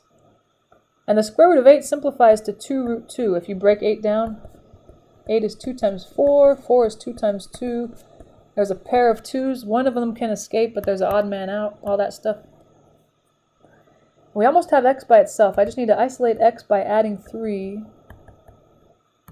Alright, and then I'll have my two solutions. 3 plus or minus 2 root 2. And unfortunately, that's as good as it gets. You can't add the 3 and the 2. Even though they're both outside the root, the 2 is attached to a root and the 3 is not. But the best I can do is write them as separate answers. 3 plus 2 root 2, there's 1. And then 3 minus 2 root 2, there's the other guy. So remember, that's what plus or minus means. Once it's positive, once it's negative. Alright, I think the next guy should be similar. It's just, it's a matter of trying to memorize these dang steps. Okay. So we got 4x squared plus 32x plus 15 equals 0. Okay. Now what? Now what? First thing you want to do, like in the last one, is move the constant term over. 15 is moving over to the other side. So yeah, we're left with 4x squared plus 32x equals negative 15. The second step, the magic number is the third step, so don't try to find that yet. If you try to find the magic number now, this problem is not going to work. The first step is move the constant. The second step is, if there's a number in front of x squared, you have to divide everybody by it. And if you don't do that, this problem is going to not work out very well. So make sure you remember all the steps and you don't skip any of them. Let's see, almost everybody's divisible by 4, except the 15. He'll have to just stay as 15 over 4. Negative 15 over 4. But okay, now that I always remember that, I've done 2 things, so I can move on to the magic number. I always remember he's the third step. Okay, I want half of something squared, and that something is the coefficient of x. Here it's 8, so I want to put an 8 there. Half of 8 is 4. 4 squared is 16. So that 16 must be the magic number. That's what I want to add to both sides. Let's see. I'm going to rewrite the left side. X squared plus 8x. Leave some space for that guy. And then negative 15 over 4 was on the right side. But we're adding 16. That's the magic number we found. And you have to add it to both sides. Don't just add it to one side or the other. And now the left side should factor into a perfect square. This is x and x. What numbers multiply to 16 but add up to 8? That would be 4 and 4. So it simplifies, or you can write it as x plus 4 squared. Now on the right side, I'd like to combine like terms, negative 15 fourths and 16. But they're not like terms yet. I have to put the 16 over 1 and find a common denominator. Between 4 and 1, the common denominator is 4. I'd have to multiply the right one by 4 over 4 to get there. So it's negative 15 fourths plus 16 times 4 is 64 fourths. Let's see, negative 15 and 64 is 49? Yeah, there we go. Beautiful, 49 fourths. I think I might have to move this somewhere because it's getting too crowded here. I'm going to move it up here. It's x plus 4 squared equals 49 fourths. Alright, now if I want to solve this, I'm going to have to get rid of that square. So I want to square root both sides. Square root, square root. Just don't forget, remember that when you square root both sides, you have to put a plus or minus next to the numerical side, so the right side. And you know what? This guy actually has a square root. 49 has a square root of 7. 4 has a square root of 2. Beautiful. Alright. Now if I want to isolate x all the way, I'm going to move the 4 over. Okay, if I move the 4 over, now who's left? X equals, okay. Guess it doesn't matter, you can write plus or minus 7 halves and then minus 4, or minus 4 and then plus or minus 7 halves. So I think what I should do though is, I want to kind of combine these, because I know negative 4 and 7 halves, they're like terms. It's not like in the previous problem, didn't we end with a root? Wait, yeah. Since our answer ended in a root, I couldn't combine like terms. My answer was going to end up with 2 separate terms. But my answer here doesn't have a root. Everything got to escape the root, so I should be able to simplify these into nice solutions. But I can't yet until I split it into the 2 solutions. One of them will have a positive in the middle, and the other one will have a negative in the middle. Okay, because I don't want to try to combine negative 4 and 7 halves before I split it, because that plus and minus is kind of volatile. You don't want to mess with it. But I notice if I want to combine these, I have to find a common denominator again. But I can kind of work on these at the same time, you know, they're almost the same problem. Okay, if I put the 4s over 1, I notice the LCD would be 2. I need to multiply the 4 over 1 by 2 in both cases. And that way the 7 over 2 and the 4 have the same denominator. Okay, that'll make the left one, negative 8 over 2 plus 7 over 2. And the right one, it would be negative 8 over 2 minus 7 over 2. Now if I combine these guys, I'll get negative 1/2 and negative 15/2. There we go. Those are some pretty nice looking answers right there. Wow. Pretty nice. Alright, so those problems are pretty bad. I would definitely study those a lot. Just keep practice. Those take a lot of practice to master. Even if you practice them a lot, they're still pretty big doozies. Alright, now the next section, you can solve these using any method. And you have, let's see, how many methods do you have to choose from? You can factor. I think factoring is usually the easiest method, although it doesn't always work. So I'd probably take a second to think, is this thing going to factor? If it does, that's what I would definitely go for. But if it seems like, oh, you know what, this thing is not going to factor, then you have a choice of either quadratic formula, which we haven't done yet, huh? Or completing the square. So you have 3 methods there. Again, yeah, factoring doesn't always work, but the other 2 always work. And it's up to you. Since they didn't say, oh, you have to do this a certain way, then it's up to you. But notice in those previous problems, notice it said, solve by completing the square. It didn't give us a choice. We had to use that method. So even though in number 218 and 219, I know that the quadratic formula would have been easier, it wouldn't have been following directions, so I wanted to make sure I did what they told me to do. But in this one it says solve however you want, so I'm going to do what the heck I want. Because I'm a rebel. I'm pretty much a rebel, as you could probably tell. So number 220, I'm going to do a quick check to see if this guy factors. And first I notice everything's already on one side of the equation, so it's probably ready to factor or use the quadratic formula or whatever. This does not factor, because if it did, it would be a y and a y. And what multiplies to 8 but adds up to negative 4? But there are no 2 numbers that multiply to 8 but add up to negative 4. That's not possible. Alright, so since it doesn't factor, I have no choice but to use either the quadratic formula or completing the square. But I think for me, if I had a choice, I'd use quadratic formula. So that one, it might be worth writing down somewhere. Negative b plus or minus the square root of b squared minus 4ac over 2a. And I'll just fill everything in and it should work out pretty well. So a is the coefficient of y squared, which is 1. B is the coefficient of y, which is negative 4. And c is the constant term, 8. So where all the a's are, I'm going to put a 1. The b's, I'm going to put a negative 4. And the c, I'm going to put an 8. Let me see. I'm sure you've seen me do this before. I always write it all out with the b's and the a's and the c's missing. Just empty spots where they should be. Just because I think I won't miss a minus sign or a negative if I write everything out like this. Okay, so this guy should be a b, but b was negative 4. This should also be a b. Here we have an a, which was 1, and c, which was 8. On the bottom should be an a, which is 1. Alright, so this becomes, it's a negative 4, so be careful, that's a positive 4. Plus or minus, okay, square root of negative 4 squared is 16. Minus 4 times 1 times 8 is 32 over 2 times 1 is 2. So this is getting nicer. 16 minus 32 is negative 16, and that's over 2. Alright, and this is where I would say, oh, that's imaginary, but now that we know how to deal with imaginary numbers, that's actually 4i there. Because remember, you can take the negative and throw it out and throw an I in there instead. And then the square root of 16 is 4. But this reduces if I put, 4 over 2, plus or minus 4 over 2i.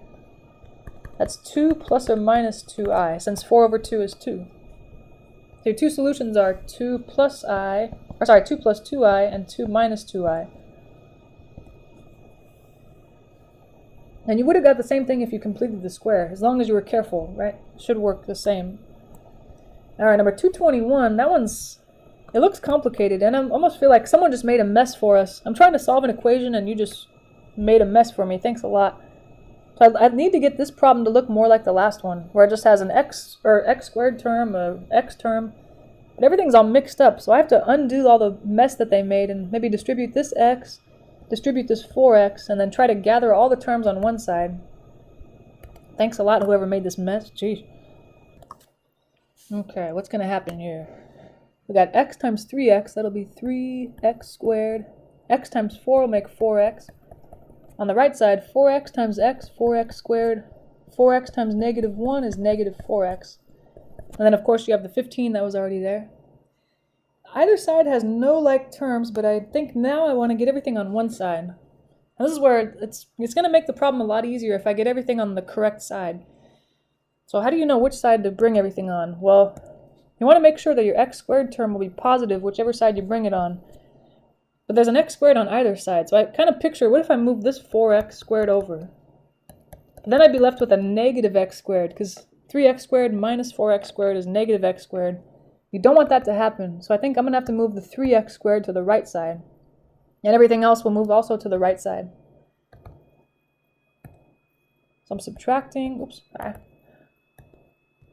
3x squared to the right side. That would mean I'd also have to subtract the 4x to the right side. Everything is moving to the right side. Yeah, again, if I move everything to the left side, it would work, but it'll be harder because x squared will be negative. And if this thing factored, it'll be a lot harder to factor that way. There's nothing on the left side anymore. 4x squared minus 3x squared is just x squared, or 1x squared. Then you have a negative 4x, and another negative 4x makes negative 8x. I almost thought those would cancel, 4x and 4x, but negative 4 and negative 4 is negative 8, not 0. And I'm hoping this factors. If it doesn't factor, I'll either use quadratic formula or completing the square, but probably quadratic formula. So I want to know what multiplies to 15 but adds up to negative 8. Okay. Actually, that works. Negative 5, negative 3, right? Negative 5 times negative 3 is 15. Negative 5 plus negative 3 is negative 8. Whew. Yeah, when you can factor, it's so much easier. It's so much faster. You're going to save so much time not using quadratic formula or completing the square. So now I set each factor equal to 0 and then solve each one. Here by adding 5, it looks like 5 is one solution. And then here I'll add 3. There's another solution. Nice. But of course this would have worked if I, for some reason, chose to do quadratic formula. I should get the exact same answers. 5 and 3. Alright, let's see. The last one of this type. M squared plus 9m equals 1. Alright, we need everything on one side to try to factor or to use the quadratic formula. And actually, yeah, all the methods you want everything on one side. So I'm going to move the 1 over, because that'll ensure that the highest powered term, m squared, stays positive where he is. If I move the m squared over, he's going to become negative, and I don't want that. Alright, it'd be nice if this factored, but I don't think it does, huh?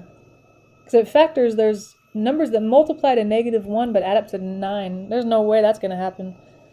Alright, so I either have a choice of quadratic formula or completing the square. But I like quadratic formula better. A is the coefficient of m squared, which is 1. B is the coefficient of m, so 9. And then C is the constant term, negative 1. So I'll fill those in the quadratic formula. Negative, yeah. So if you want to look back, the quadratic formula is sitting right here. I'm not going to write it again because we're kind of running out of room here. It's negative b plus or minus the square root of b squared minus 4ac over 2a. Okay, come on. So it should start out with a b, and my b is 9. This is also a b, this is a, which is 1, and c is negative 1. This is a, which is 1. Let's see if we can simplify this. Negative 9 plus or minus the square root of, let's see, 9 squared is 81. And we have negative 4 times 1, that's negative 4. But negative 4 times another negative 1 makes positive 4. So notice, yeah, this guy, it's a negative times a negative, which is a positive 4. Over 2 times 1, which is 2. Okay. So we got negative 9 plus or minus, okay, 81 and 4 makes 85 over 2. And 85, I don't know, can I break that down anymore? Well, it ends in a 5, so 5 goes in for sure. 5 times 17, I think. But 5 and 17 are both prime, and so this guy, I can't break down any further.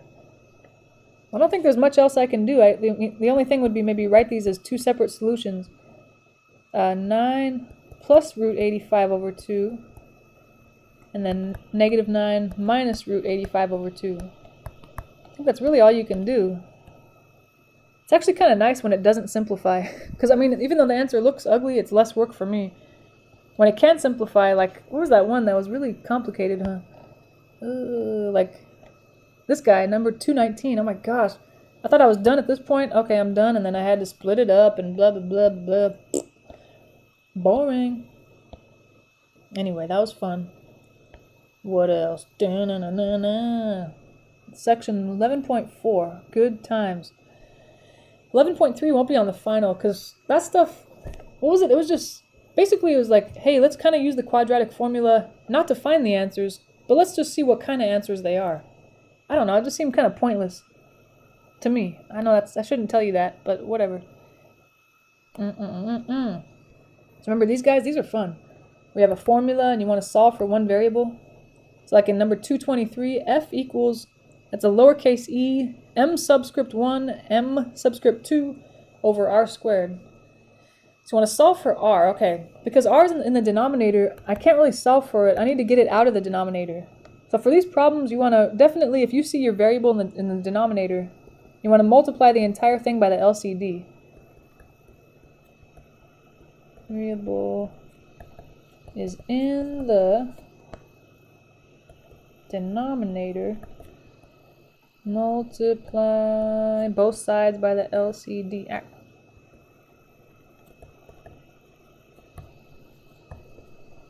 Yeah, that'll get your variable out of the denominator.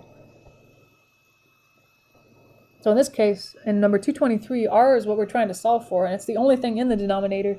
So that must be the LCD, r squared. I want to go r squared times this guy, r squared times that guy. There's only one term on either side, so I only need to multiply r squared by the left side, so it's r squared times f. And then on the right side, it's r squared times this fraction, e m1 m2 over r squared. But those r squareds are going to cancel along the diagonal, making that denominator disappear, which is nice. So it's kind of like r disappeared from the right side and it popped up on the left side. But it's okay because now it's in the numerator. It's so much easier to solve for. So remember, solving for something, it just means you want to isolate that guy. So I'm doing my best to try to get r all by itself. Probably the easiest thing to do now is get rid of the f.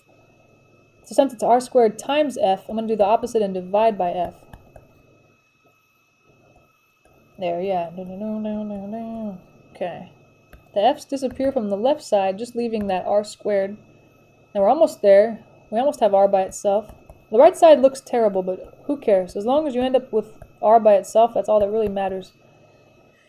To get rid of a square, I have to square root both sides. So square root the left, square root the right. The square root and the square will cancel from the left side, leaving r, which is exactly what we want. But on the right side, don't forget your plus or minus. I guess even though it says put it next to the numerical portion, and there is no numerical portion here, we're kind of thinking of, since we're solving for r, that's like our variable. Everything else is as if it were a constant. So e, m1, m2, f, those are like constant terms to us right now. So that looks good. That's an ugly answer, but, well, that's what they want. That's what they get. You know what I mean? Let's try to do the same kind of thing for number 224. Okay, they want us to solve for p. So these, you know what, when you get to this stage, these are like, I mean, we've been kind of solving formulas for a while, you know, but these ones are the worst. They're hardest. So you can always tell that these problems are going to be difficult, because if you look at this formula and you said, okay, what's the variable I would really not want to solve for? P. That's the hardest one. It's in the denominator. It's in a root. Of course, that's the one we're solving for, you know? So that's how you know you're in big boy math, huh? When you're having to do the worst possible case scenario. Anyway, solve for p, okay. Well, p's in the denominator right now, but if I try to multiply both sides by the denominator, p on both sides, like this p and this p won't cancel because this one's stuck inside the root. So I think before I try to get rid of the denominator, I need to get rid of the root first. Because yeah, I can't get rid of that p in the denominator since it's stuck inside a root. But you know what I might do first actually is, I'm trying to isolate p. I might as well get rid of this 3 pi here. Since 3 pi is being multiplied by the right side, I'll do the opposite and divide it. That way it's n over 3p on the, 3 pi on the left. On the right side, 3 pi is gone, you're just left with that root of L over P. Alright, now that I have L over P by itself on the root, I think I'm going to try to get rid of that root. And the opposite of a root is a square. I'm going to square both sides. And remember, you have to square the entire left side, the entire right side. So it's kind of helpful to put it in parentheses. On the right side, the square root and the square cancel. So thankfully, you're just left with L over P. And then, on the left side though, since the whole thing's being squared, I have to give the square to everyone. And I am able to distribute the square because everything in those parentheses are being multiplied or divided together. If there was any adding or subtracting, I would be in trouble, but thankfully everything's being multiplied or divided. So I can just kind of distribute n squared, 3 squared, and pi squared. Everybody gets squared. Okay, there's not much really to do there, huh? It's n squared, I don't know what that is. 3 squared, I can do that, 9. Pi, I just leave it as pi squared, since pi is a number that goes on forever. Oh my gosh. So now I'm almost where I started in the last one, I'm trying to solve for a variable that's stuck in the denominator. But remember what we wrote at the top, we said if your variable is in the denominator like our p is, I want to multiply the entire thing by the least common denominator. So looking at these two denominators, I think my least common denominator is just a combination of all of it. I have to have 9 pi squared and p. That's the LCD right there. Kind of ran out of room here. Let me borrow some room from the guy before. 9 pi squared and p. Yeah, that's the entire LCD. I'm going to multiply that on the left and on the right. Because there's only one term on either side, so I only need to multiply once on either side. So let's see, maybe I'll just write it next to everybody so I can see what happens. And just write this guy out, and then write that 9 pi squared p next to either side. More room. 9 pi squared p multiplied by u. 9 pi squared p multiplied by u as well, my friend. Okay. Now if I put that over 1 on the left side, the 9's cancel. Oops. For sure on the diagonal. Actually, the pi squareds cancel. Just the p is left, huh? P times n squared would be left there. So that's what the left side would end up with. P times n squared. Let me write that down. Yeah, hopefully that makes sense, because the 9's canceled on the diagonal, the pi's canceled on the diagonal. It's just the p times the n squared that's left. On the right side, if I put that 9 pi squared over p, or 9 pi squared p over 1, the only thing that cancels is the p's. So you're left with 9 pi squared times L. But now it's a lot easier to solve for p, because now p's in the numerator. Actually, it's only one more step, because it's p times n squared. The opposite would be to divide by n squared on both sides. So there it is. P is 9 pi squared L over n squared. Whew, that's complicated, huh? Wow. Okay. That's probably as hard as they get. I think actually that's too hard for the final exam, just so you know. It'd probably be more along the caliber of the last one, sort of, that kind of difficulty level. But for sure, if you can do this problem, 224, you can do anything. You should feel like a rock star. All right, number 225. Let's see. The height of a building is 1,765 feet. Okay. How long would it take an object to fall to the ground from the top? Okay. Yeah, for some reason, since, I don't know, whenever there's a word problem like this, I always like to draw a picture of what's going on. Somehow it makes it make more sense. So let's see. We got a building. A building, right? Yeah, a building. And then here's the ground. So let's see. It's got to have some windows and all that crap, right? Beautiful. Okay. And the building is 1,765 feet tall from top to bottom. Okay, how long would it take an object to fall to the ground from the top? All right, so if someone's dropping something, or I don't know, something fell from the top, it's going whee! And you want to know how much time, right? I guess that's what they're asking. Yeah, how long would it take? So how much time would it take? Okay. I can kind of picture what's going on here. Then wanting to use this formula, S equals 16t squared, where S is the distance that the thing fell, and t is the time it took. Okay, well, since t is the thing I'm looking for, I can't imagine I'm going to be able to replace t with something, since I don't even know what t is. But S, how far did this object fall? Well, if it started out up on the top of the building and it fell to the ground, that's 1,765 feet. So I can replace the distance with 1765. Yeah, hopefully that makes sense, because if something is on the top of a building that's 1,765 feet tall and it fell to the floor, or fell to the ground, it fell the entire height of the building, right? That's how far it fell, 1,765. And that's what S stands for in this formula, is how far it fell. So I should be able to replace it, and now I can solve for t. So I'm going to solve for t. That's pretty easy, though. I just isolate t. First, I'll divide by 16. And that, 16 doesn't go in evenly, so I'm going to have to make this a decimal. And then they said round to the nearest tenth of a second. So when they say round, you're probably trying to get an approximation with the calculator. So I'm going to use my calculator here. 1765 divided by 16 is... And right now, since I still am not done with the problem, I'm probably going to leave as much accuracy as I can. It's 110.3125. So even though it says round to the nearest tenth of a second, I'm not done yet, since I still have a step to do to get rid of this square. You don't want to round yet. You want to round at the very end to get the most accurate answer. So 110.3125, that's t squared, but to get rid of the square, I have to square root both sides. And that'll give me t. So now on my calculator, I'm going to take that number and square root it.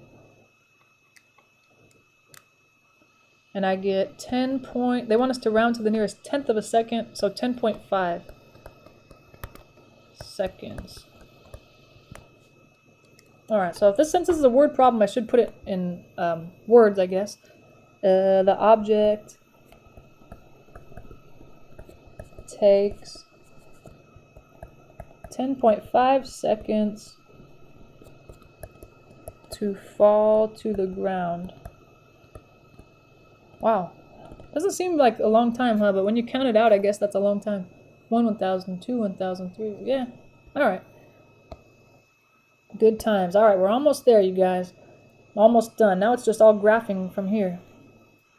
Oh, these graphs look weird, huh? Oh, well. We'll do our best. So now we want to graph. Okay. So you remember that, what is it? It looks like these guys, if they look like a times x minus h squared plus k, the vertex is going to be h comma k. Well, remember, h has the opposite sign. So whatever sign you saw in the parentheses for h, you're going to change it. But k has the same sign. So whatever sign was here with the k, you're going to keep it. That's kind of the key to these problems here. Okay. So this one, the vertex is going to be something comma something. H is the number inside with x, except you change the sign. So since it was -5, I'm going to put a +5. And k is the number at the end, adding or subtracting, and you keep the same sign. So they're both positive now. HK. Okay. That's one point, but in order to graph these guys, as you probably remember from the homework, you need a second point. So what I would do is just replace x with whatever you want, although I would replace it with something not too far from the vertex. So since x equals 5 here, I'll maybe try x equals, I don't know, 3 or 4 or 6 or something fairly close. So that's the one I'm going to choose, but there's no right or wrong answer. Substitute. I'm going to choose, 3, because it's, it's close enough to the vertex, but it's not so close to where, I think if you pick like 4, for example, that's so close to where you're going to have 2 points and they're so close together. I don't know if it's really going to help. You want them to be at least a little ways apart to see the shape of the graph, but not too far apart, because if I choose, like let's say I chose x equals -10. -10 is really far away from 5. usually that'll mean that you're way up high or way up low in the parabola, and it won't even show up in this graph. So you want to make sure that you're not too high or too low. Anyway, so I'm going to substitute x equals 3 into the original function here. So it's f of x equals x minus 5 squared plus 2. So let's see if I put a 3 in there, what's going to happen? 3. Okay, negative 3 minus 5 is negative 2 squared. Negative 2 squared is 4. Plus 2 is 6. Alright, so another point must be, I substituted a 3 in, and I got a 6. So since x was 3, I got a y value of 6. So there's another point. Okay. And remember too that there's no negative in front of the x squared term here. So that means that I'm going to have an upward parabola. X squared is positive. In other words, there's no negative in the front here. If there was a negative in the front, that's when I'd have an upside down parabola. But since it's a positive, it's going to be upward facing. I'm just going to plot my 2 points. I had 5, 2. That was the vertex that we found in the beginning. 5, oh my gosh, 2, 4, 5. Oh, I guess this is 5, 2. Somewhere around here. And the other point I just found was 3, 6. 3, 6 is like, oh my gosh, I don't even know. I guess right here. There we go. So remember the vertex, yeah, that's the base of the parabola. So it's like, it should be symmetric through this point here. So it's going to curve up and make a U shape on the left and then kind of be symmetric on the right. Try to draw a mirror image of that. Something like that. There we go. Beautiful. So yeah, just remember you need 2 points to draw a parabola. Alright, so number 227, what about the vertex of this guy? So vertex, remember it's the number inside the parentheses with x is supposed to be the x value of the vertex. But notice in this one there is no x value inside the parentheses. Like in the last one, there was a 5 inside with x. But in this number, 227, nothing's being squared along with x. X is all by himself, so the x value must be 0. And then the value of k is a number at the end. It must be negative 1. We got 1 point. And one thing that might make this easier to graph is that I notice now there's a negative in front of x squared.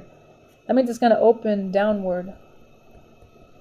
So instead of opening up like a U shape like the last one did, it's going to be opening downward.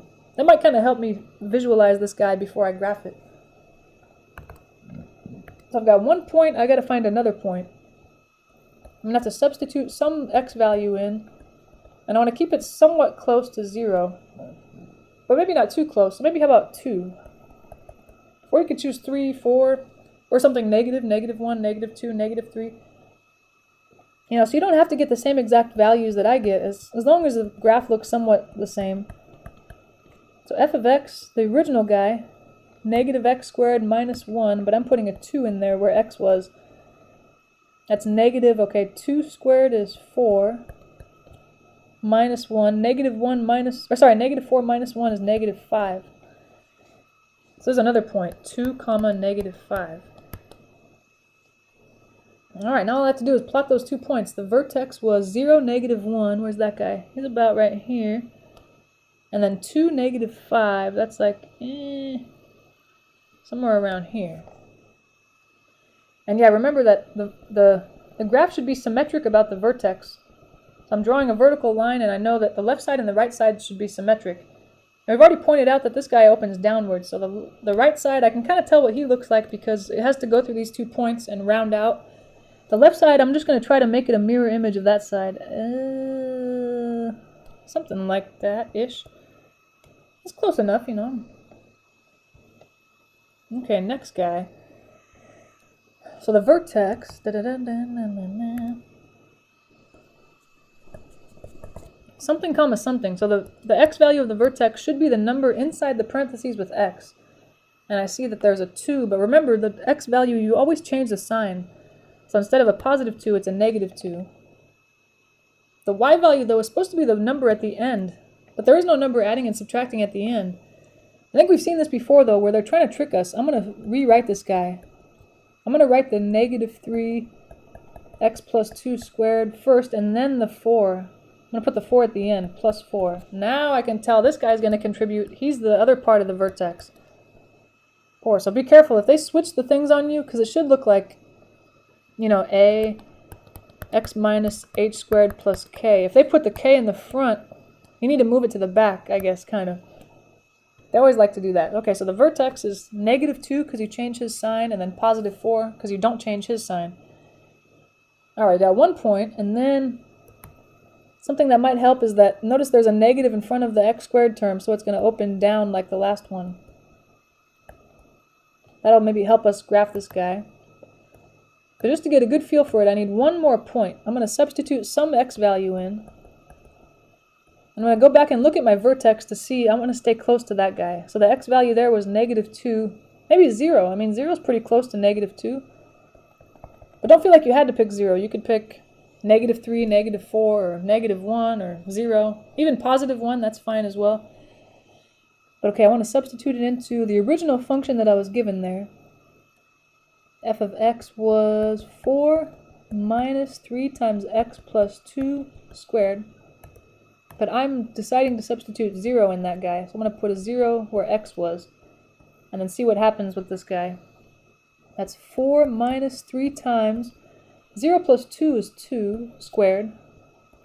And remember, you have to do order of operations here. I cannot do 4 minus 3 yet, because exponent comes first, and then multiply, and then subtract should be the last thing you do. 2 squared is 4. You have to multiply. 3 times 4 is 12. 4 minus 12 is -8. Aha. So there's our point. We substituted 0 for x, and we got -8 for y.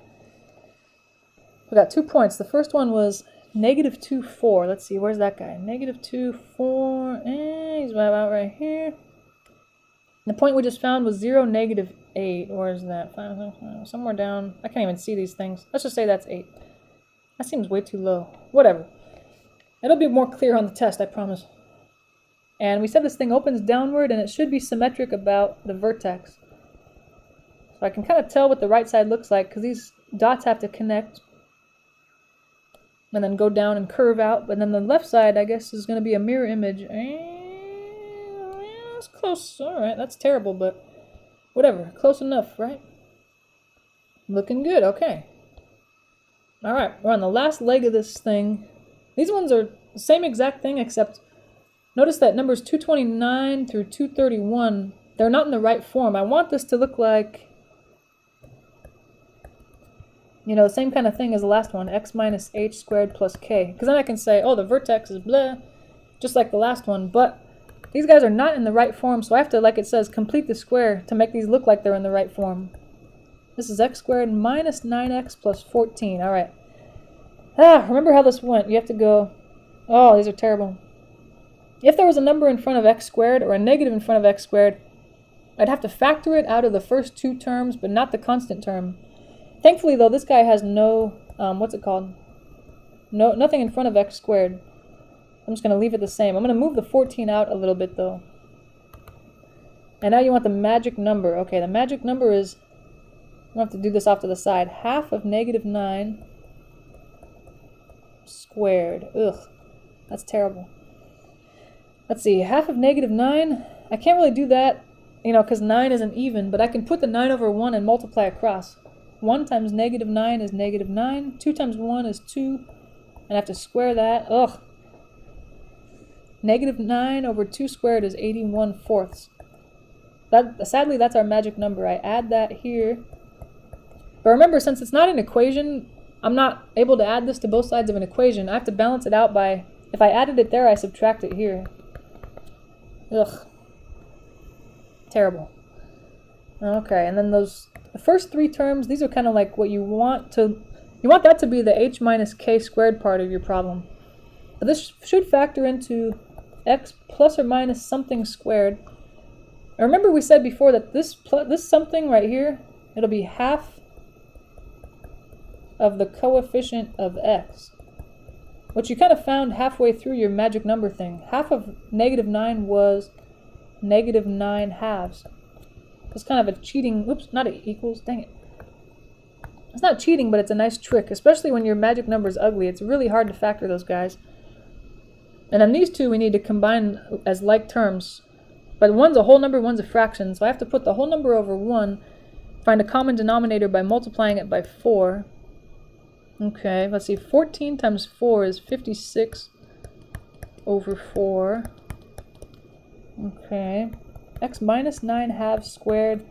Let's see. 56 minus 81 is negative 25 over 4. Oh my gosh. Okay, finally. So the vertex, we can finally say vertex is something something. Ugh. So it's the number inside the parentheses with x, which is negative 9 halves, but we change the sign so it's positive 9 halves. And the y value is the number at the end, exactly the same sign, negative 25 fourths. Oh my gosh, that's terrible. That's going to be hard to graph, so you know what I think I'm going to do is make those decimals. 2 into 9 is 4.5. 4 into 25 goes in negative 6.25 times. That's going to be a lot easier to graph. Oh. That's 1 point. We need one more point. And you can plug in any x value you want. And you know what? It's like, okay, this guy that I got, that helped me get the vertex. But would you rather plug in a value into that or the original? I would rather plug into the original. So it's up to you because they are exactly the same thing, just one looks different. But I'm going to substitute in the original. But I have to choose an x value that's somewhat close to this guy. So maybe 3? Sure, why not? But I'm not gonna, yeah, I could substitute it into this guy here. My equation that I got that was done, you know, when I'm done completing the square. Or I can choose the original guy. It was, what was it? F of x is x squared minus 9x plus 14. Now that's going to be way easier. Let's see what happens when I put a 3 for those x's there.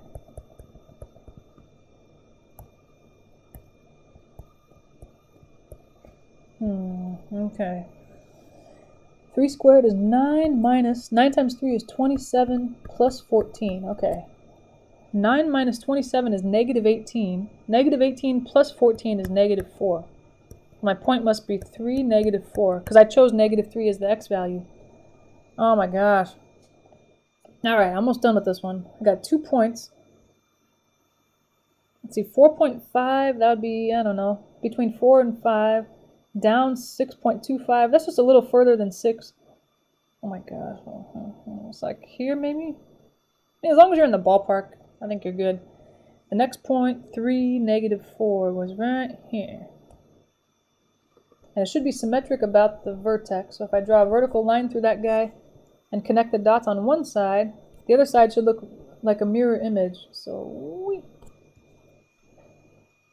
ooh, that was bad. Alright, but only 2 more, and they're going to go very similarly. Maybe better, I don't know. We'll see. So, alright, number 230. This one, I want to complete the square again. But like in the last one, we didn't have to do this, but in this one, there's something in front of x squared. We have to factor it out of just the first 2 terms. The constant term gets to stay outside, because he's going to contribute to the y value of the vertex, the k. So, it's, you know, you want it to make it look like x minus h squared plus k. So the 2 x terms are going to contribute to the parentheses part, but the constant term 7 is going to contribute to the k, so he can be just shoved off to the side. If I take the negative out though, x squared will be inside, and then plus 2x, because I factored the negative out of the 2x. Now I want to find the magic number.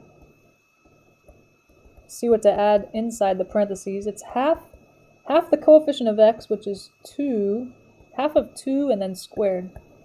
Half of 2 is 1. 1 squared is 1. That's pretty good. Okay, I think this one's going to be better than the last one, because our magic number is actually nice. Alright, so we have a negative outside, x squared plus 2x, but I'm giving that inside a 1. Add 1 there. And we already had a plus 7 outside. This is where it gets really tricky, because I see the plus 1 inside, and I say, okay, I put plus 1 inside. I need to balance it out by putting a minus 1, but if you think about, what if I distribute that negative back in? It'd be negative x squared minus 2x minus 1. So really, when I want to balance out this negative 1, it's really a negative 1 there, not really a positive 1. I have to put a plus here. So these guys should be opposites. Once everything's all distributed out, kind of, should be opposites. If you put a negative, you should put a positive at the end, yada, yada, yada. Oh my gosh. Anyway, this is all kind of scratch work. And then what's in the parentheses should factor into a perfect square. And I think it does. Or you can just do it the fast way, the trick. Remember we said it's going to be x plus or minus something. That something is going to be half of this guy. Half of 2 is 1. It's like your halfway point here before you squared. And then the number at the end I get by adding these guys. The 7 that was already there and the 1 I gave it. There it is. Okay, so my function is a negative and then, excuse me, x plus 1 parentheses squared plus 8. Alright, now I can finally say what the vertex is. The number inside the parentheses with x is a 1, but I have to change the sign to make it a negative 1. And the number at the end is an 8. I don't change its sign. Whew! So I got 1 point. I guess I can point out too that there's a negative in the front here, so it should be a downward parabola. I don't know, that might help me visualize the guy. Now I can choose any other point I want, or any other x value to find another point. Let's see. I want to stay somewhat close to -1, so I could do like -2, -3, 0, 1. I usually stay about two units away. So if I add 2 to -1, I get 1. It's 2 units away. I feel like that's far enough to where you get a good feel for it, but not too far to where the point will be off the whole grid.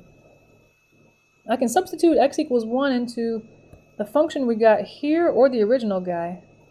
I don't know, the function we got wasn't too bad, huh? I think because there were no fractions, so it's kind of a toss-up. It's up to you. I kind of like the one we just found, huh? I don't know. F of x is negative x plus 1 squared plus 8, but I want to put a 1 there. I'm going to put a 1 for x. Alright, and then see what happens. That's negative. Okay, 1 plus 1 is 2 squared. 2 squared is 4. -4 plus 8 is 4. So our second point must be 1, because we substituted a 1 in, comma 4. Alright, we got 2 points. And we know it's supposed to face downward, so I think we can kind of figure out what this guy looks like. The first point was -1, 8. Let's see, -1, 8 should be up here, maybe. And then 1, 4 should be around here-ish. Which one was the vertex? It was this guy, huh? So it should be symmetric with respect to this guy. And it's downward, so since I just want to connect the dots on the right, and then keep it curving. The left side should be some kind of mirror image of that guy. Whee! Looks pretty good. I mean, I accidentally made it kind of pointy looking. These guys should be round, not pointy. Whatever.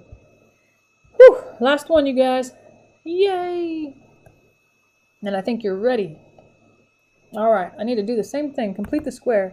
There is something in front of x squared, so I need to factor it out, unfortunately. 3.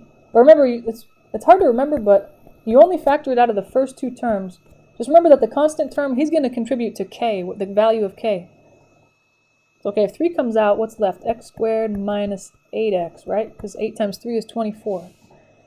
Okay, now I'm ready to find that magic number.